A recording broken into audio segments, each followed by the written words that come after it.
Welcome to the news headlines at this hour. North Korean leader Kim Jong-un directed his government agencies to act immediately to stabilize the livelihoods of residents in a city locked down over coronavirus concerns, state media reported on Thursday. North Korea declared an emergency and locked down Kaesong near the inter-Korean border in late July after finding a suspected virus case there. It hasn't confirmed yet if the person tested positive and still says the country hasn't had a single case of COVID-19, a claim questioned by outside experts. Kim presided over a meeting on Wednesday of the ruling Workers' Party's Executive Policy Council where they discussed a special supply of food and funds to Kaesong, the Korean Central News Agency said. The reports didn't specify the measures that were to be taken.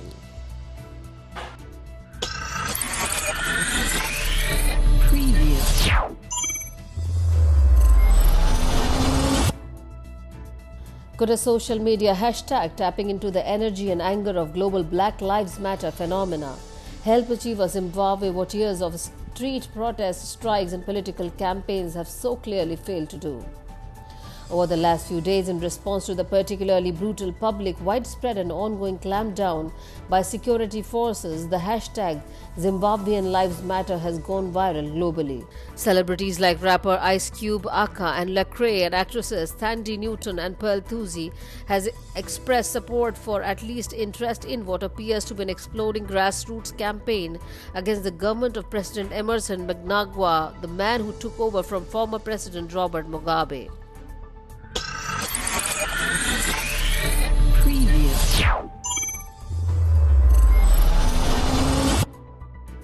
Less than 24 hours after President Trump said some great generals told him that they thought the Tuesday's massive explosion in Beirut was an attack involving a bomb of some kind, Defense Secretary Mark Esper seemed less than convinced by that explanation.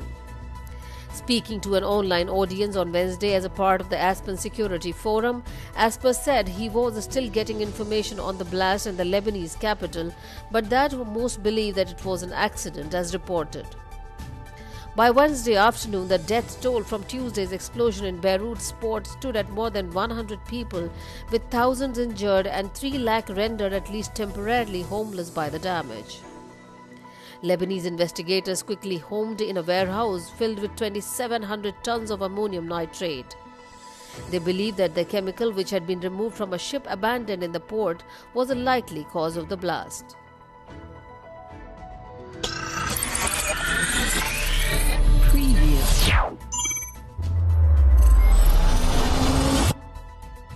The professor, famous for accurately predicting the winner of every presidential election since 1984, has issued his verdict for 2020.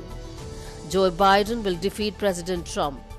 American University professor Alan Lichtman has used a system he created of 13 keys that decide who will win the White House. In 2016, Lichtman was one of the few forecasters who said Mr. Trump would be the next president. And he also predicted that Trump will be impeached.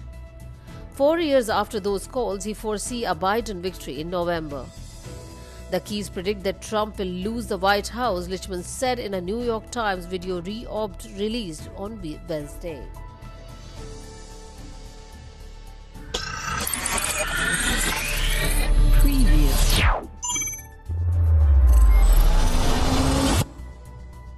China has sentenced a third Canadian citizen to death on drug charges amid a steep decline in relations between the two countries. The Guangzhou Municipal Immediate Court announced Zhu Weihong penalty on Thursday and said an alleged accomplice Wen Guangxiong has been given a life sentence. Death sentences are automatically referred to China's highest court for review. The brief court statement gave no details, but the local media in the southern Chinese city at the heart of country's manufacturing industries said Zhu and Wen had gathered ingredients and tools and began making the drug ketamine in October 2016, then stored the final product in Zhu's home in Guangzhou, Haizhou district.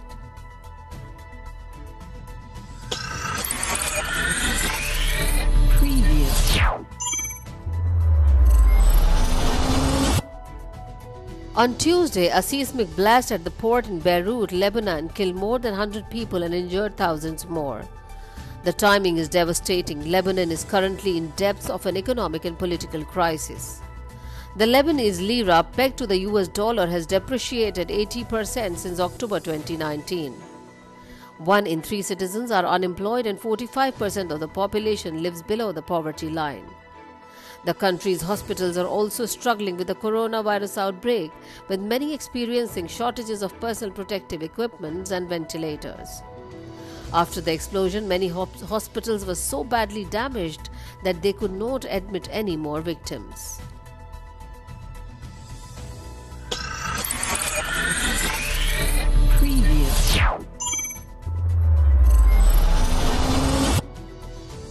Former Vice President Joe Biden could be down to 2 contenders in his search for a running mate.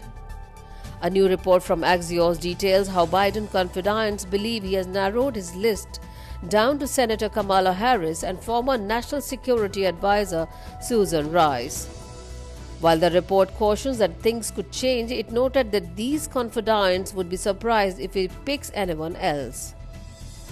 As far as Harris goes, Axios writes that Biden's brain trust has deep and trusting relationships with those who are pushing for the California senator while touting her skills as a prosecutor.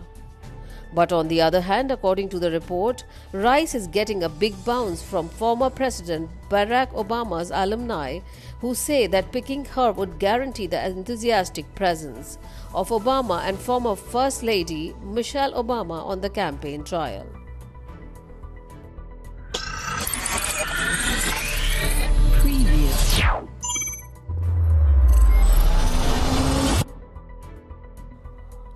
In the wake of the late May killing of George Floyd, an unarmed black man prosecutors say was murdered by a white Minneapolis police officer, nationwide protests and demonstrations stirred up feelings across the military services, up to and including the Pentagon's boss. Defense Secretary Mark Esper said on Wednesday that the movement was a wake-up call not only for America but for himself and has shaped his recent efforts around diversity and inclusion in the Defense Department. I don't think what everybody appreciated, at least me personally, is the depth of the sentiments out there among our service members of color, particularly black Americans, about how much the killing of George Floyd and the other incident that preceded it and succeeded it had on them and what they were experiencing it in the ranks as well, Esper said during a virtual appearance on an Aspen Security Forum.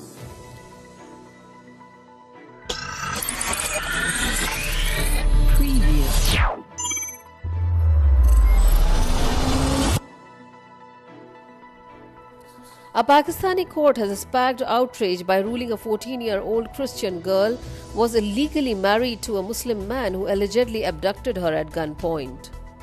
In a case that has renewed focus on the persecution of Pakistan's Christian minority, the Lahore High Court ruled on Tuesday that Myra Shahbaz had willingly converted to Islam and married Muhammad Naqash. The girl and her family claimed that she was kidnapped in April by Mr. Naqash and 2 accomplices from her nearby home in the city of Faisalabad. If the ruling is not reversed, Ms. Shahbaz will have to return to Mr. Naqash's home from the shelter she was temporarily placed in. Around 1,000 Christian and Hindi women are abducted each year in Pakistan and typically forced to convert to Islam, according to the Movement for Solidarity and Peace.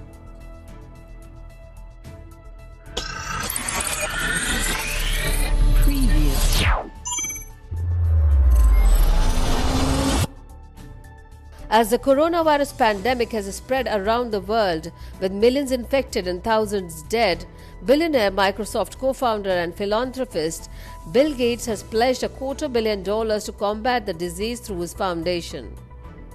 In a letter published to his blog, Bill Gates is once again sounding the alarm for emergency preparedness. As awful as this pandemic is, climate change could be worse, Gates said. If you want to understand the kind of damage that climate change will inflict, look at COVID-19 and spread the pain out over a much longer period of time. Gates has been an advocate for pandemic preparedness for years and has Bill and Melinda Gates Foundation has contributed financing to several coronavirus vaccines.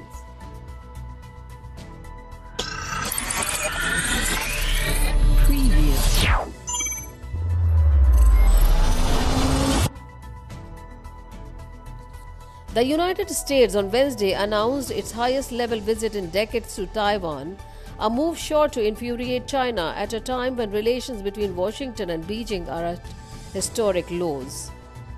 Washington's trade office in Taipei confirmed that Health Chief Alex Azar would lead on an upcoming delegation to the self-ruled island, which China's communist leader claim and have vowed to one day seize. This remarks the first cabinet member to visit in 6 years and the highest level visit by a US cabinet official since 1979, the American Institute in Taiwan said. Taiwan's foreign ministry confirmed the trip and said Azar would meet the island's foreign and health ministers. Secretary Azar is longtime staunch friend of Taiwan, the ministry said, describing his upcoming trip as an ample evidence of the solid foundation of mutual trust between Washington and Taipei. This is Jyoti reporting for Our Voice.